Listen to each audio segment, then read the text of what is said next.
Welcome to the Top Order podcast. It's Ashes first blood to Australia. Is the buzz still about Bazball? We've got Captain Cummins, dodgy declarations and dropped dollies, all coming up on the Top Order podcast, Ashes first test review. Stay tuned. Well, boys, it was all I could do to get a little bit of alliteration and upbeatness into an introduction on a day where it feels like cricket has died, to be perfectly honest, as an Englishman. If you're of a nervous disposition, certainly skip my parts of the podcast today. I you're the only Englishman that feels that way, but we might get to that in a bit later on. We'll get on to it. But look, I guess first things first, Baldy, the opening gambit for me is, look, I just want to kind of really give a little bit of a caveat that I don't want to take anything away from Australia over the course of this Test match review. We'll talk about probably, England's tactics and whatnot, but anything I say, cannot be held in evidence. Fair enough. So there's no Miranda here. I honestly do think, obviously you've deserved the victory, and it must be a really, really good feeling as an Australian sitting here today. All the hype leading into this series, all of the chat around what this sort of Bazball revolution was going to bring to this Ashes Test match. And do you know what? It feels a little bit like 2005 Australia, on a wave of expectation from an English public. What was it, 18 years ago? Blew England away in that first Test match at Lords, I think, in that edition of the Ashes. It's the same 18 years later, but at Edgbaston, which has been called a fortress for England. It's a little bit less of a fortress and more of a, I don't know what the opposite of a fortress is. I think first points to Australia, and it was, it's not a TKO or a KO victory. It's first points to Australia in, look, a Test match series that we now know is going to be very, very hotly contested and incredibly entertaining. Huge for Australia to get a win first. I think if England won that Test match, they would carry a whole bunch of momentum through the rest of the series. So, look, it means that there's lots of questions to be asked and lots of things to talk about in this podcast. But look, it's a 5-match series. It's over the next 5 or 6 weeks. There's lots of cricket to be played yet. There's 20 more days of cricket to enjoy. So I'm not getting too carried away, but it was nice for Australia to pull one out, having not been dominated for 4.5 days, but England were on top for 4.5 days in that Test match, I think, and Australia were good enough to hang on and hang in. What is going on here? Can we have some excitement on the podcast?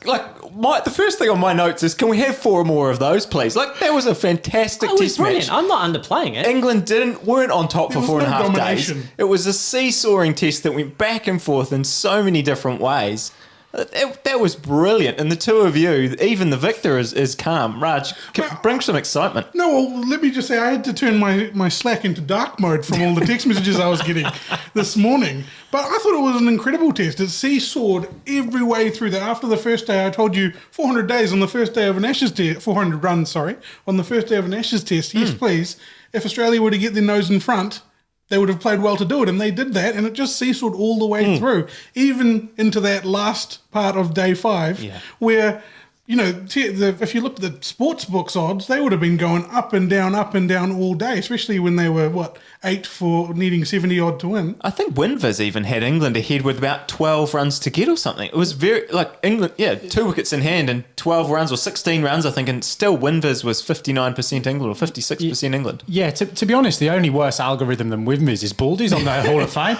And look, getting the shots in early. Well, look, that's the only dig I'm going to have is around his algorithm. Look, if we talk about WinViz, I think what was most telling for me was leading into when England declared, their WinViz actually went down by 6% on the eve of that first day. Look, I said in the intro, I think taking nothing away from Australia, the elephant in the room for me is the declaration, and there's a lot been said. And look, this is not a dig at Ben Stokes. What he's done, I think, in terms of evolving the captaincy of the England team. Look, I'm going to say this quietly: he's a better leader than Cook. He's a better leader than Root. He's probably the best leader that we've had since Michael Vaughan, to be perfectly honest, in terms of what he's bringing in terms of the ethos and the mindset around that team.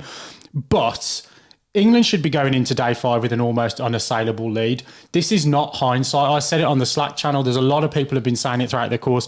The declaration was a dumb idea at 5:30 on day 1. It was a dumb idea at 11 o'clock on day 2. It was a dumb idea leading into day 5.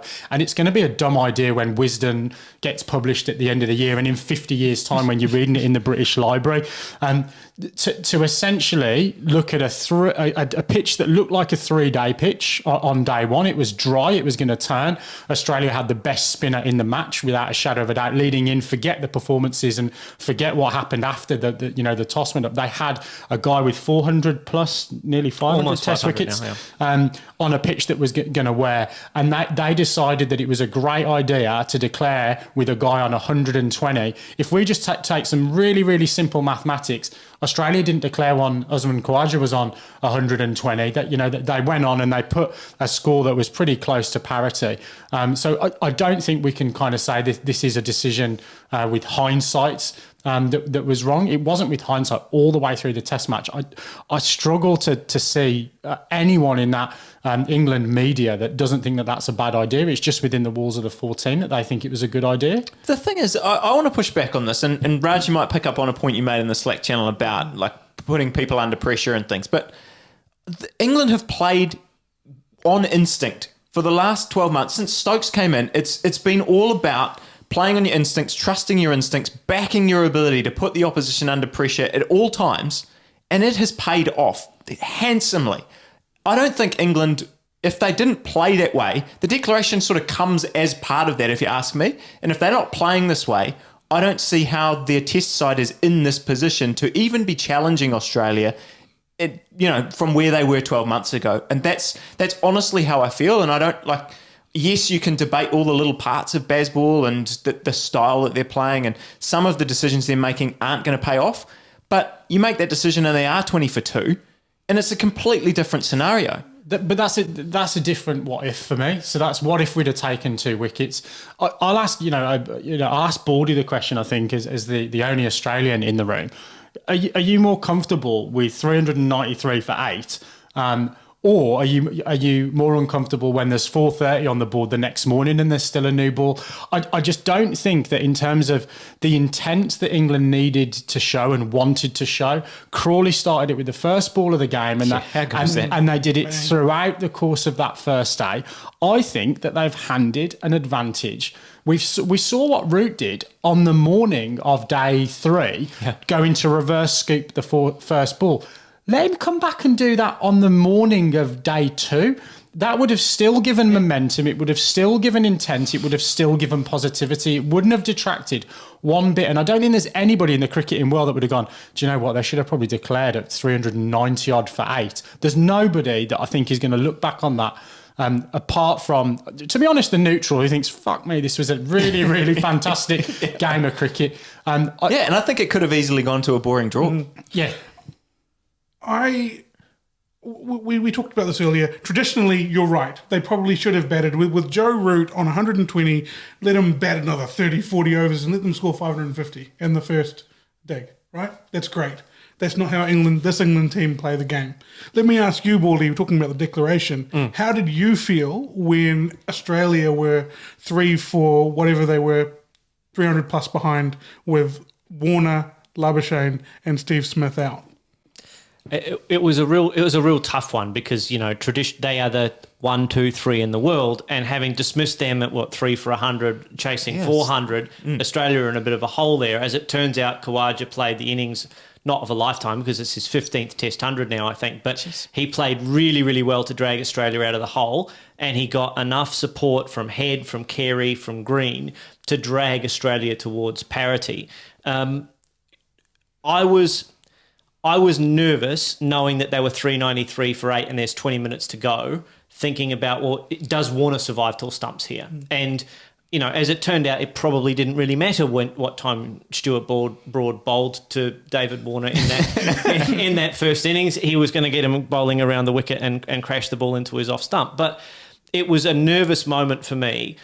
I reflected on it the following morning thinking to myself, well, this is a long series and the biggest bit of damage England could have done to Australia on the morning of day 2 was keep their bowlers in the field for a little bit longer and make them work a little bit harder and really show that the Australian attack has no demons for England, particularly their lower order. And we'll come on to the performances of the lower order, I think, as we get to the kind of chronological evolution of day 4 and day 5. But I just thought that there was an opportunity there to grind Australia down a little bit and really sort of, stick the boot in a little bit to Australia. And England didn't take advantage of that to try and further their cause of taking a couple of wickets, Khawaja, Warner, maybe Labuschagne on that first evening. It didn't transpire, and Australia were able to wrestle their way back into the game. And Binksy, I know you, it's weird because I feel like a couple of weeks ago you told us you were fully on board with Bazball. You're loving, embracing this style that they're playing.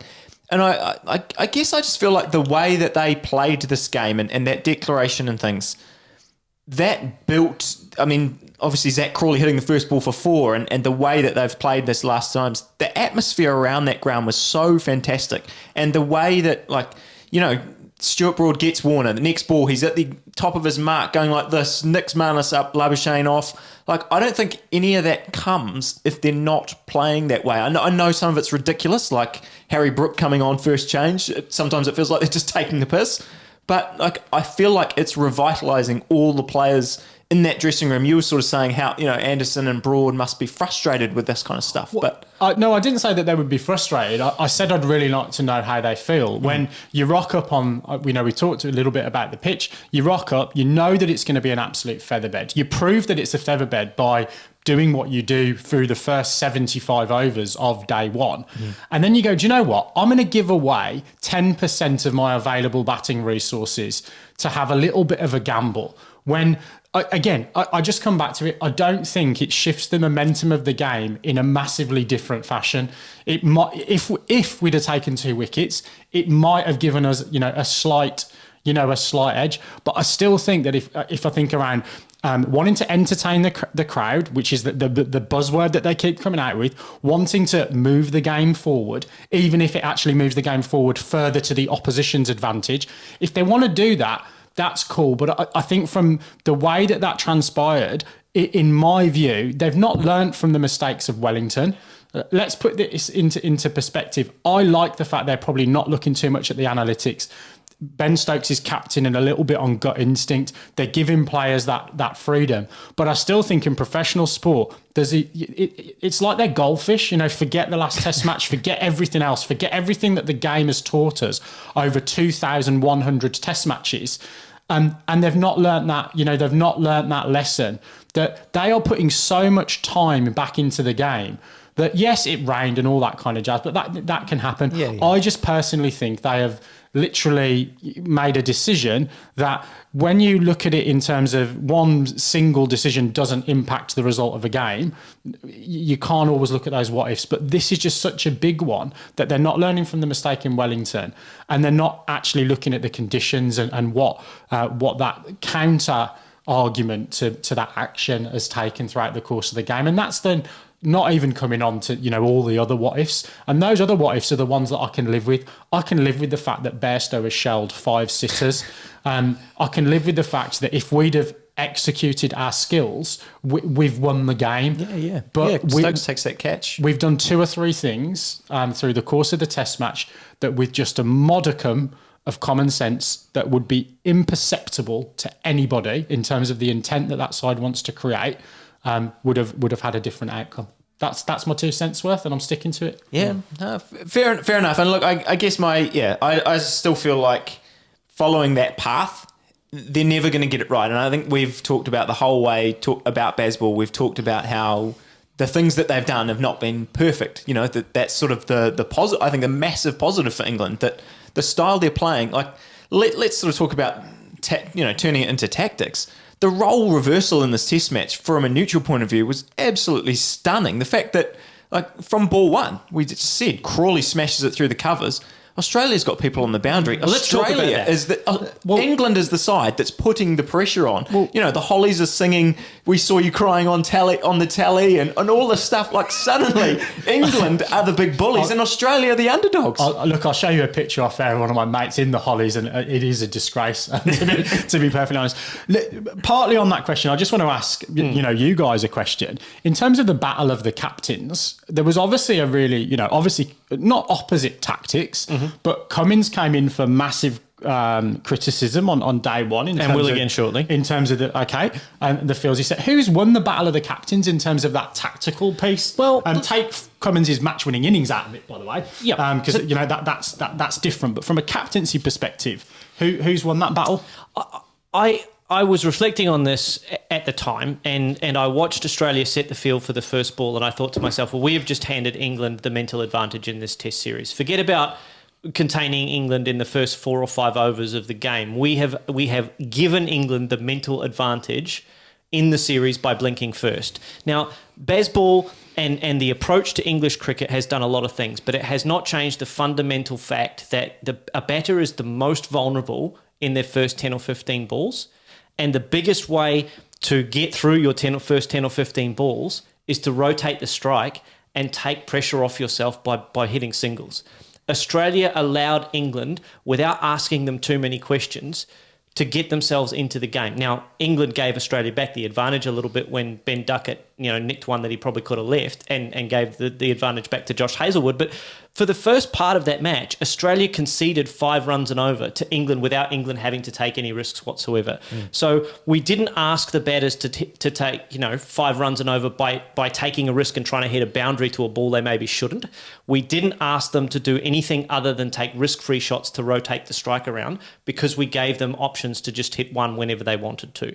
So I thought Australia gave England a massive, massive advantage on day one. Do you think that's a bit harsh, just cutting over you, from the perspective that I think that pitch was the best to bat on half an hour before the first ball on day one? It was great to bat on all of that first day, and it just got worse because it got slower, lower. Quite possibly it was the best to bat on the morning of day one. I give you that. And the ball didn't do a lot on the first sort of 5 or 10 overs in day one. So I kind of get why that Cummins and the Australians did. It wasn't a new new ball wicket, was it? No, it wasn't. However, if there's anything in that wicket, Australia had to have fielders in a position to take catches early on. They had to have something there that says, I am trying to get you out, rather than saying, I'm prepared to concede to you. Because this is a long series. As we said, it's 5 tests over 6 weeks, and these sides are going to be punching back and forward at each other for 5 or 6 weeks, as we will be on this podcast.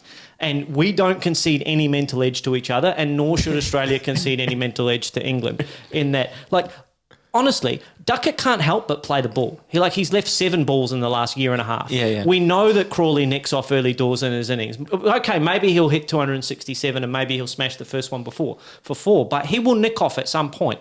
If you're not there to take advantage of that, then there's no hope for you. You're not trying to take wickets. So, look, I just wrote down, ask England to play shots in the next Test match at Lords, right? Ask them to do something to you rather than concede 5 and over. Because England would have been looking at that and going, you fucking beauty. It's funny, though, because, did you guys watch the aftermatch? I sort of found myself quite captivated by the aftermatch afterwards, listening to, actually the best part of that aftermath match was Ponting. If you see any interactions between Ponting and Kevin Pietersen, he just turns his back on. Ponting just turns his back on him and completely blanks Kevin Pietersen. I don't know if that's an English-Australia thing or just I don't respect what you're saying. I think it's a Kevin Pietersen thing, to be perfectly honest. Yeah, well, whatever it is, it's absolutely fantastic theatre. But Pat Cummins, actually, they asked Pat Cummins the same question, is it very un-Australian-like to put all that kind of stuff? And he talked about playing that long game. He said that he was very open about it, basically saying that the way we feel like, England comes out, puts all this pressure on, we want to absorb that pressure, be there at the end to win the big moments. But in order to rope-a-dope England, you have to be ready to take 20 wickets. And Australia didn't look like, other than the gift that Ben Duckett gave them, that we were ready. Gifts you 20 wickets. But you've got to have players there ready to take the catch when they're there. If they're all on the boundary, then there's less opportunity to do so. Less so when we just give you 2 wickets. But anyway, they give you 20. Honestly, if you play the long game against this England side, they might get a lot of runs, but they'll give you 20 chances to take wickets. Well, they don't even need to give you 20 because they're going to give you at least 2 wickets a game. Declaration. with the declarations. Yeah. That was very funny. I don't think you believe that. The biggest elephant for me, I know you've talked about the declaration, but I actually think there is a lot to be said about some execution of skills. So the Jonny Bairstow misses that catch he took of Marnus. He nearly dropped it. I know he did, but it was a great catch. There was a missed stumping, the missed catches, and I think that Broad's when he bowled Khawaja off that no ball was massively influential in the actual first innings score of Australia. I think that's a big thing that has to be considered here. I feel I'm not going to take anything away from Australia and go they didn't win the game, but I think they did win the game and they went a long way towards winning it. England gave them a lot of ground, I felt, through some of their execution. They absolutely did, and as I said, I can live with that because that is sports. There are going to be days where there isn't one of us sitting around this table that hasn't had an absolute shocker with bat, ball, or gloves at some point. Some of us more than all of those things, or all of them at the same day. Last week, actually. But you can kind of forgive that. It's the pieces that I just still I'm not going to go on about it, but yes, those are really important, and yes, I think England have got to look at some of those things. They've named a squad that is for the first 2 test matches. So again, wouldn't the Bazball thing to do to be make a change if you see that one's necessary because, you're playing with your feet on the ground and all of these lovely cliches about being in the moment. And the moment might not be for a guy that's had a horrific leg injury to be keeping wicket for a couple of 100 overs and then, expected to score, explosive runs with the bat as well. I don't think they will. I think they'll obviously say, go again, lads. And that's probably the right call.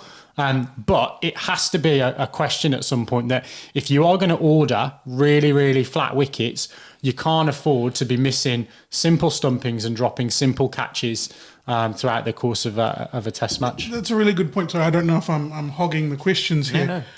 The pitch, I think that pitch was not something that England would have wanted. No, it accentuated that part of the game where they don't have competitive advantage, which is spin. It was poor. I was really surprised to see that pitch. Almost any other pitch, anything you could think of, aside from picking one out of the subcontinent, from specifically Indian, one that was Turner would be worse. It reminded me a little bit of the pitches that we've seen in Pakistan over the course of the last couple of years, both New Zealand and England touring there, and Australia relatively recently. And Usman Khawaja scored a ton of runs on those wickets in Pakistan. Do you think they would have dialed that up, or that's just happened like that? I honestly my curating days are long over. I rolled a few wickets 25 years ago, and I honestly think they've probably asked for flat pitches with a little bit of pace in. I think the weather's not been super consistent anywhere in the world really, and certainly not in Birmingham, my hometown. So I just think they've tried to produce something that's flat. They haven't managed to keep the moisture in it. Interesting that even I think on day 3 they were watering the square, which they're allowed to do, to try and get a bit of residual moisture into the into the wicket. They obviously can't water the actual pitch during the course of the game because I think it just started far too dry. It was really dry here. It was really dry. And not hard enough. Yep. Should we talk about some of the individual performances in this game? Because please? There was some fantastic performances. I mean, you guys have mentioned Khawaja. Baldy, I should give you the floor. Can you please? Yes. He's a Queenslander. You're very keen to talk about him. Before he does, can I just point out one thing? We always do this thing where we play down our country's chances. Usman Khawaja in the lead up to this said he's got really low expectations of opening the batting in England. He has played the Michael Baldwin game perfectly in the lead into this Test match. A Queenslander is nothing if not an underdog. Look, it was a special performance from Usman Khawaja because he's been dropped 7 times over the course of his career for Australia. This is his 8th time around playing in that side. I mean, he did things that players haven't done for 40, 50 years. I mean, no Australian has batted in all 5 days of a Test match since 1980. Tick that box. 13 people in, what did I say? 13 people in history have done that. Have batted all 5 days. Batted 518 balls. That's the most by an Australian away in England since 1964. He now averages close enough as makes no difference to 67 in Test match cricket, opening the batting with 1500s. That's the highest ever all time. I mean, he was incredible in this Test match. A big 100 in the first innings. He got himself in and made the most of that situation and got Australia, close enough to par that kept them in the game, and then kept them in the game in the second innings as well, when players were getting starts all over the place and then getting themselves out. So look, it was a special performance for him to maintain his discipline for as long as he did. And look, he stuck to his shots. He waited for England to bowl to him. He waited for them to be short and he hit them square, and he didn't go after anything, which he did in the World Test Championship final, which was kind of falling across his body, nicking off to some specialists, some really special bowlers in Anderson and Broad. So look, it was a really, really special performance from Usman Khawaja, and I just can't be happier for him to have that special moment in England, his first Test match 100 in England. He gives you those vibes as a neutral. He gives you those vibes. I think we talked about it with Rahane, or at least I talked about it with you guys off air, and then I think never mentioned it on the World Test Championship review. But he gives you those vibes that, like, he's just a guy you want to support. He's just someone that, he seems to have just positivity around him, I guess, and someone that we want to do well, no matter which side you're kind of supporting. What did you guys think of the bat throw celebration? Yeah, nothing more to say. Nothing. Well, I'd rather see that than David Warner's leap. Did he? I don't think he meant to do it. I mean, Pat Cummins dropped his bat in his helmet when he hit I think he meant to do that. Yeah, that was like a Barack Obama, Kobe Bryant mic drop, wasn't it? It was like brilliant. Fair enough. I loved it. But you guys don't share the same kind of vibe for celebrations as I do. We don't. If you're watching on YouTube, though, go and look at Usman Khawaja. He's got his own YouTube channel. He tells you how to customise your own batting gloves. Yeah. It's really, really interesting. There you go. Who else do we want to talk about? I thought Joe Root's knock in the first innings was absolutely magnificent, cut short by 30 runs or so. But look, I just think he's now found the tempo that he needs to, and I think really telling with we talk about that reverse whatever it is that he plays. He just says the only way that I'll get out playing this shot is if I don't get enough on it and get caught behind. He reckons he's not going to get bowled.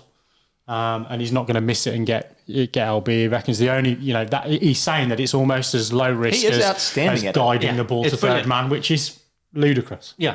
It's brilliant. I mean, other than him getting caught by Daryl, I think Daryl Mitchell caught him at slip in the Test match here in New Zealand at Tauranga in that first innings. And we went, what a ridiculous shot! Yeah, it is ridiculous, but for all the right reasons. It's just fantastic. Look, he can play that more than Alex Carey can play the reverse sweep. Let's just leave it at that and move on. Well, and I think if we want numbers, I wrote down a few for a route, and it's 14 matches now in the year since Stokes became the captain. He averages 67. With 500s and 550s. So, like, he's just... You see those shackles have come off, haven't they? And it's just made him an even better player than he was before, which was pretty damn good. Yeah, and helped by the not out in this innings as well. Wow. I want to see... I've almost got bingo here. I want to see if you can throw a few more digs at the declaration. I might almost have bingo by the time we get to the end of the pod. What about someone who wasn't playing in the match? Mitchell Starc and the Australian bowling unit. Yeah, really interesting one, isn't it? Because in that first kind of half hour to hour, Scott Boland didn't look like he was troubling England too much at all, really. I think he had a good test match in that he kind of stuck to his guns. He is experienced at bowling on pretty flat wickets. The MCG has been a very, very flat wicket for a long, long time, and he plays his domestic cricket in Australia for Victoria on that MCG and also on Punt Road, which is also very, very flat and very small. He knows how to bowl in those conditions. I just thought that, like, when the wicket did flatten out, England were able to walk at him, and I just wonder if, as good as Josh Hazlewood was in that test match, I mean, he got the early breakthroughs for Australia, if Mitchell Starc would have been able to offer a point of difference, left arm a little bit quicker, a little bit of reverse maybe. I'm not quite sure. I'm certainly not advocating for dropping Boland, but I wonder if at some point Australia will bring Mitchell Starc in just to offer a point of difference. I wonder if both teams have actually got their selection a little bit wrong going into that test match. Yeah. Kind of looking at the wicket, I think if they'd have both watched the first half hour, they all been able to do that. I think they'd have both gone, we need that extra pace through the air on this wicket. I just wonder whether they've... Well, look, that's the way it's going, right? I'm sure that's Brendan McCullum's next suggestion is the impact player in test matches. Day one impact player. So it would have been Mark Wood for you then to come in for who? Well, he'd have probably had to come in for Stuart Broad, who I thought was their best bowler. So look, it's a difficult one, but I think look, you can't necessarily look at one thing, but when your keeper stood up to you on the first day and you're going at 6 and over, I think you probably go, it's going to be a tough day at the office. Yeah, but that's belly bowled on the end of day 4 though. Stuart Broad brought England. I'm talking more about bowling than broadly the keeper sorry. up to the stumps. Yeah, so he didn't look particularly threatening, and look, he's averaging 70 now against England in England, so it's a crash back to earth for Scott Boland, but he'll get conditions that will suit him a little bit better as we go through the series, I think. Well, he might not, and if the way that these pitches are, anything's more suitable than what this wicket was. Yeah, possibly. But I guess that pitch, it did end up playing into the hands of the spinners a little bit. Mm-hmm. Do we want to talk a little bit about spin? I know, again, we've been a little bit critical of Lyon. You did apologise to him last week about, and the way he's bowled, and we were excellent. He was fantastic. But I think that the way that he goes against these English batters, I think is actually going to be defining in the series, because they're going to go at him. They're not going to let him. You could see in every single time he's not going to be able to settle. He's not going to be able to just run in, try and bowl his areas. They talked to him after the game, and he was stoked. I mean, he was obviously stoked. He'd just done his nice shot, Gary, over the top, hit that boundary. He was pumped up, but he talked about how great it was to play that kind of cricket and bowl. It gives you chances, right? And I mean, you love that if you're an attacking spinner. You want to take wickets. And I think that's what he'll take from the game. I thought he was superb in that first innings and then fourth in the second innings, and that was where obviously he earned his corn in terms of, I think, 3 for 40 odd or something like that. He got 8. He got four in each. I thought his 4 wickets in the first innings were telling, because that was a really, really good batting surface at that time, and for him to sort of wrangle 4 out in that first innings was huge for Australia. But I think what he's done is, and I don't know whether this is deliberate, and I don't know whether he's actually sort of almost internalised this with himself, is he's probably gone, on a flat wicket first day, I'm going to go for 5s. Yep. And do you know what? I'm fine with that, because I'm going to create at least 4 or 5 chances. Yeah. And, Carey converted those chances for him. Pretty good stumping off Bairstow. So I think he's going to almost play that role where he knows he might go for a few air miles, but he's going to create opportunities during that first innings when the pitches are a bit flatter. Yeah, I mean, Stuart, would you have had 4 out coming on that first day just to get yourself settled, not to be hit out of the attack? How would you have approached that? Because I thought it was a pretty negative tactic for Australia to go to 4 out straight away, even though it was the 10th over. How would you have approached that situation? I don't know. I mean, I'm coming around on the way that they played that game, Australia, certainly with Lyon, because I think with being a spinner, it's different if you're a seamer. I don't think you can quite do this, but with a spinner, you can play a very in-outfield, and you can have your guys in there catching, and you can still have your boundary riders. And the way, like you said, he knew that they were going to try and hit boundaries off him. And I think that was so clear. It was so clear right from the start. If they had if they'd started hitting him for 10 and over instead of 5 and over, taking him out of the game, that would have been massive in terms of the way that the test rolled out. He was so important to be able to run in, even we're talking about trying to build some pressure. Bowling, 5 and over was probably in a way building some pressure. So, yeah, I don't have a real problem with it as long as you've got those players in there and you know your plan. Like, he bowling around the wicket, we talked last week about how he's bowling around the wicket, seems negative, but he's got a very clear plan about what he's doing, trying to bowl around the wicket, pitch it on middle, straighten to hit middle, and it worked. It both edges in play from the off, whereas on a first day pitch with no rough, really you've not got both of those options open to you. I think the quality of his performance is also shown when you look at the head-to-head with him and Mooen Ali. I thought that Ali actually was a bit of a pressure release valve for the Australians that come down the wicket and hit him over their heads for maybe if they had played with a couple more on the boundary or something along those lines, it might have helped. Well, ironically, I think if Mooen Ali had have had Nathan Lyon's fields and Nathan Lyon had have had Mooen Ali's fields, we'd have probably got an even better performance from Lyon potentially, and definitely a better one from Mooen Ali. It's bizarre. Should we have seen the Mo Ali injury coming? Yeah, probably. We should have seen it coming. I mean, he hasn't bowled a lot of overs for a long time. I don't think we should have seen it as fans. I think he should have probably seen it, and he maybe already did know about that. Like, I don't know. I have had many, many cuts on my fingers from blisters from the same things, and you get them at the start of your season. Basically, you rock up to pre-season training, you start bowling after 3 months off or whatever, and after the first training session, your fingers all raw and bloody, and then it takes until the next week as a club cricketer to kind of go back to training again, and it's hardened up a little bit and it breaks, and you go through this process. for Mooen Ali, he's a professional cricketer all time, all around the year, but he doesn't bowl that many overs, and I think we talked about that last week. Well, he bowled more overs in this game than he did in the whole of the IPL. Yeah. And look, I think the other thing is he's not going to get his finger ready in a week leading into it. And I think the Duke's ball makes a difference as well, because I think the Kookaburra, we've got one up here, is a little bit softer in terms of the seam and the way that you grip it. He had that Duke's ball in his hand pretty early, and it is almost like sharp. It's a big seam. Pronounced seam. So can absolutely see that was going to come. And I'd imagine he'll be in a better place for Lords if he plays, because he's going to have the ability to go, I don't know, glue it with some super glue or Fry's balsam. That's the stuff. Sand it, or that's the Richie Beno Timaru trick. Just before we go on to the next player, can I use the Raj Reddy Mumbai Cement? Oh, yes, please. In this test match, I'd actually like to highlight Pat Cummins. I thought that Usman Khawaja was player of the match, but I thought Pat Cummins was a very close second. I thought his efforts with the ball were Herculean. Oh, I like that. How about Herculean, that border pope? Oh, the one that swung in. The Yorker one. That Yorker. Very nice. A bit of Fry's balsam on it, I reckon. I didn't think the Australians swung the ball in England. That's what I was told earlier, but all of a sudden it's swinging.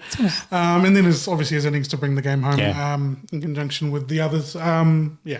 Absolutely massive performance. Have I missed something with Cummins? Because I always thought he was a pretty good batter, like a good lower order batter. And then they showed his stats when he rocked out in that first innings, 15. Yeah, so stats aren't great, but still holds second fastest IPL 50, I think. Yeah, but or something like that. I thought he was a legit test, kind of almost all-rounder in my head. I've always had that. He was coming in, like he had that reputation coming into Test cricket, and he had a period there for quite a while where he did not perform very well with the bat at all. I mean, I think these two scores were his highest two scores as captain since he took over the captaincy. Like, he hasn't passed 30 very often, Pat Cummins. I saw a stat on the Fox Sports Press, and I was talking to Raj mid-match about the Australian lower order, because Australia, I think, had the three number 11s, you mean? Yeah, the three number 11s.